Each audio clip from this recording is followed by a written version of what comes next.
ঘৰলৈ আহিলে মোৰ ভাল লগা বস্তুবোৰৰ মাজত এটা হ'ল একদম ঘৰৰ ফ্ৰেছ বস্তু খাবলৈ পাওঁ। আহি পাই ড্ৰেছ চেঞ্জ নকৰাকৈ অমিতা গছত গৈ অমিতা পাৰিলোঁ।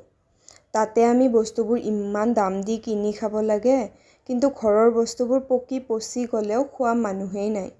অমিতা কাটি পেট ভৰাই খাই ল'লোঁ। ইমান বেছি মিঠা আছিলে নহয়, খাই বহুত বেছি ভাল লাগিলে। আৰু এয়া দেউতাই বহুত কষ্টকৈ কৰা কুঁহিয়াৰৰ খেতি। যোৱা বছৰ কুঁহিয়াৰ খালোঁৱেই, এইবাৰো লগাইছে। অকল এয়াই নহয়, কেঁচা তৰকাৰীও চব লগাইছে। এতিয়া হোৱা নাই বাৰু খাবলৈ। এয়া কোমোৰা, জিকা, লগতে আকৌ ভাত কেৰেলা লাগিছেই। এয়া সৰু সৰুকৈ মায়ে বোলে খাইছেও কেইটামান। আৰু মোক কৈছে যে মোকো এইবাৰ গ'লে বোলে দি পঠাব কেইটামান। আৰু এয়া চাওকচোন, লেচেৰা মাহো লাগিছে। অৱশ্যে আটাইখিনি ভালকৈ লগা নাই, এতিয়া লাগিব ধৰিছে। সৰু সৰু ভেন্দি পুলিবোৰো ৰুইছে। ভেন্দি পুলিটো অৱশ্যে সৰু থাকোঁতে এটা ভেন্দি লাগিছে আৰু বহুতকেইটা কলিও দিছে। সেইকাৰণে মোৰ ঘৰলৈ আহিলে যাবলৈ মন নাযায়। আৰু মোৰ নিজেও খেতি লগাবলৈ বহুত বেছি মন যায়।